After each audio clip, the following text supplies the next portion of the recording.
controlling and getting rid of regulatory agencies. People are going to be happy with him.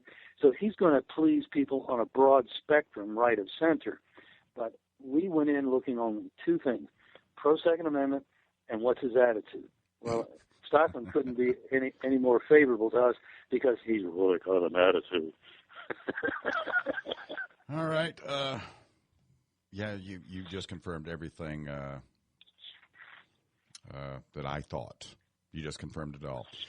Folks, you need to go. If you're not a member of Gunowners of America, you need to join us because my boss takes the fight to them. He doesn't wear his gloves, and he doesn't mind getting his knuckles busted and bloody as long as he's smiling after it's all done. Join us because we are the most strident gun rights advocacy group out there today. Mr. Pratt, I appreciate your time, sir. And Bill, thanks so much. I need to give you a call after the show and tell you what the voice coach said today. Okay, well, I'll talk to you after top of the next hour because I'm going to be doing a show right now. You're just a media giant, aren't you?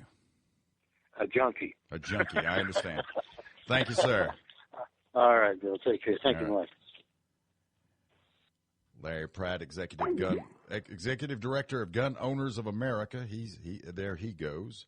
Let's see if I can find Mr. Farrago's phone number now because he is not about. I expected him to be coming in and have to cut my ball short, but no, that didn't work out that way. That works out pretty good for me. Let's see. That's not the way that should be. Oh, I'm on the wrong thing. There it is. Let's go after the blogmeister, the guy that's in charge of the truth about guns.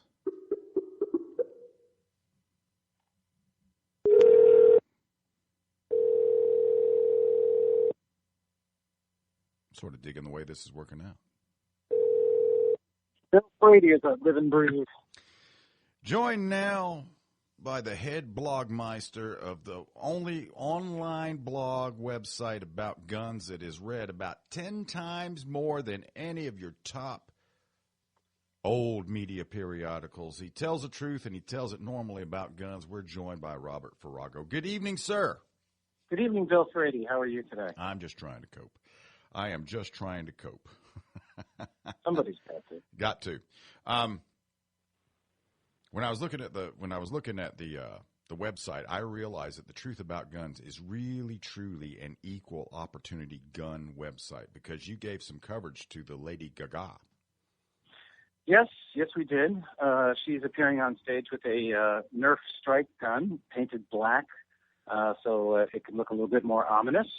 In the footsteps of Madonna, who may have been in the footsteps of Lady Gaga from her Rolling Stone cover. It all goes around and comes around, and guns are still sexy and glamorous. That's true, they are. I don't know. Are they not sexy and glamorous when you're using them in self-defense, too? I mean, they don't really morph from one thing to the other, depending on the circumstance, do they? Well, guns are cool. There's no way around it. They are inherently cool, whether you're using it for self-defense or sporting, hunting, whatever. They're terrific tools, the product of a million years of evolution, and I'm a big fan. Well, I'm trying to get to something I saw, and I really wanted to. Let's talk about this shooting that occurred with the teacher who accidentally shot his own son. How much hay are they going to get out of that one? Well, there hasn't been much on the Jungle Telegraph from the gun control crowd about that particular incident. The Jungle Telegraph? Yeah. The Jungle Telegraph. I got you. The interwebs, the thing that Al Gore invented. Right. So, there hasn't been, I'm reading, 50 to 100 stories a day, and about as many emails. So I've got a pretty good fingertip on the pulse of what's going on in the gun world, both anti and pro. And this thing hasn't really popped. This is a story where a teacher, fifth grade teacher, was called by his sister, who lived next door, to say that someone was breaking in. This somebody had a mask on, came at him with a knife, and he shot him. And it turned out to be his son. It's a pretty bizarre story. We don't know why his son was trying to break in or came at his father with a knife. But I think that's probably the reason why it hasn't been picked up so much, is because it's pretty bizarre and it doesn't really make points for either side of the equation. It's a terrible, tragic tale. Yeah, that even with that definitely trumps what I've written about. Let me tell you, that definitely just kills it for me. But we don't really know. We don't know what happened. I mean, it's hard to understand. I think there are a lot of lessons that we as gun owners can take from this. One of them is what I tell my kids is that they should be aware that if anyone comes in late at night into the house, that they're going to be treated as an interloper, and that it's very important that they understand this. My 17-year-old daughter, I was in the middle of the night and the alarm went off, and my 17-year-old daughter said, "Oh, it's okay, it's just me. I just went out to get some air." Well, she was letting her boyfriend in, obviously. It was 2 a.m. in the morning. Well, it's, we can laugh about it, but you've got to. At least my daughter knew that if something like that happened, she better tell me, because I'm armed and I'm ready to respond to an emergency situation like a home invasion. So, the other thing to keep in mind is that we really need to be sure of our target. We really need to know who it is that we're aiming a gun at, and we need to be very, very careful before we engage. That young man, when his father confronted him, and I mean, this kid was old enough to understand that he was looking at a real gun. He didn't pull off his mask, and he lunged at him with what looked like was a knife. Yeah, well, even if he didn't have a knife, if he's got a mask and it's 2 a.m. and there's a report of a burglary and his father's got a gun, or somebody's got a gun pointed at him, it's all. Listen, I've been a journalist long enough, and so have you, Bill, to know that we can't really take these things at face value. Right. This sounds a classic story where there's going to be more details revealed later. Maybe it wasn't his father. Maybe it was his stepfather, or there's all kinds of things that could have happened. This is such a bizarre, freaky accident that your heart goes out to the teacher, though, because even if it wasn't his son, he's killed somebody who we think was not intending on doing him harm. But again, we don't know. We really don't know what happened here. One of the things I like about Truth About Guns is that you have both a defensive gun use of the day and an irresponsible gun owner of the day. That's correct. You allow the anti-gunners to come in, and you publish the drivel that they spew, and at the same time you come out with stories, inspiring stories of people that have actually taken up the mantle of self-defense on their own. But you just went to this gun rights policy conference that was down in Florida, and one of the things you were talking about down there is this, what they perceive, at least. Now, I know better, and I'm almost dead certain you know better as well. But the mainstream media, as a group, and I'm going to lump Fox News into it too, because they sensationalize it, cutting now to breaking stories. They show the paramilitaries running around and everything in a hostage situation. They sway the gun rights argument as hard as they can to try to get people to think with their, lead with their emotion than with, what's really right for them. And that was something that you addressed, and expand a little bit on that for me. Well, the thing is that the mainstream media, of which I was a part, my first job was working for Cable News Network. I was there for day one. They're losing their power. They're losing their grip on the people. The gatekeepers are being overwhelmed by a tsunami of information coming from people like yourself, people like us. There are more ways to get to the truth than there ever were before. And the mainstream media is becoming more and more about entertainment. It always was about entertainment, but the sensationalization you're talking about is, it's basically infotainment. And the mainstream media being mostly staffed by people who are college graduates, and college graduates mostly being people educated by liberals.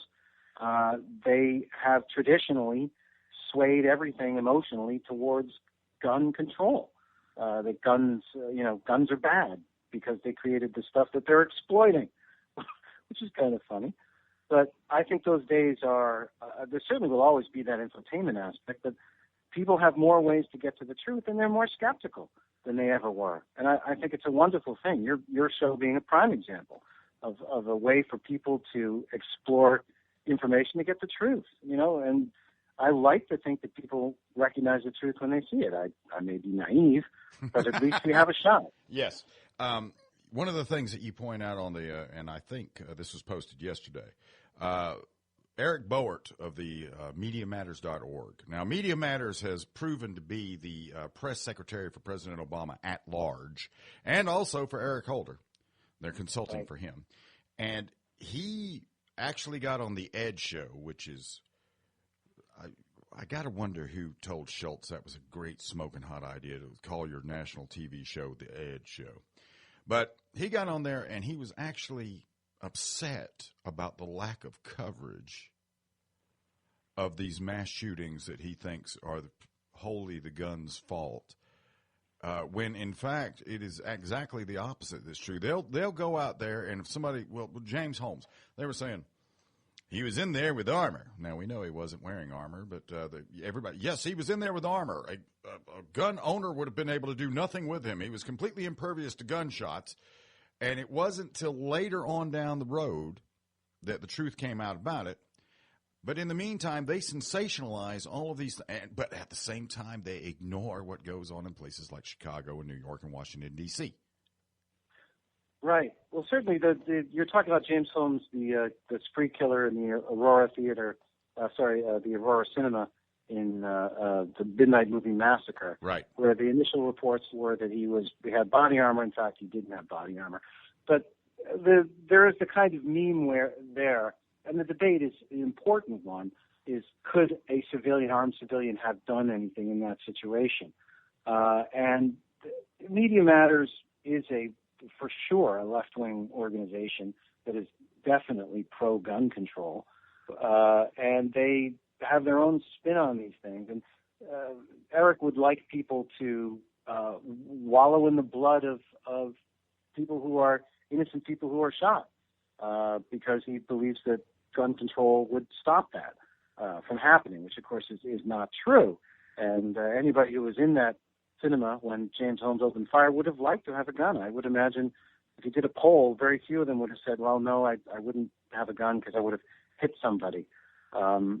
It's a terrible situation when the media jumps all over these things and doesn't give it perspective, because there is a natural, normal desire to find out more about these horrific stories. It's a natural human emotion to center on these tragedies, rather than say a granny who someone is coming up behind her on the street and she pulls out a gun and the person runs away. Well, there's no video, there's no tragedy, there's no blood. That happens somewhere between, not just granny, but defensive gun uses happen in this country somewhere between 1.5 million to 2 million times a year. But it just doesn't have the natural appeal, I hate to say it, of a spree killing. But the important thing is when these things occur is to try and get some perspective on it. And I think the average person uses common sense and says, well, this guy was a nutcase, and if somebody had a gun, they would have shot him. And that would have been a good thing, not a bad thing. Well, and I mean, life goes on. He was wearing a gas mask, and I've shot wearing a gas mask when I was in the military. The first thing that happens when you're wearing a gas mask, whether you're shooting or just standing around, is the gas mask fogs up, invariably. And my thinking is that even if I want to go out there and go the way of some of these guys that were thinking he was wearing an IOTV full of level 4 plates that would, everything just bounces off of it. My thinking is with that narrowed field of vision, that somebody that was trained, that was armed at the same time, could have probably just run up beside him and not worried about hitting any innocent bystanders or anything else. Well, it doesn't really matter, Bill. I mean, just, if somebody's shooting at you, you have two options. You can either, three, really. You can stay there and hope you don't get shot. You can run away, or you can try and eliminate the threat.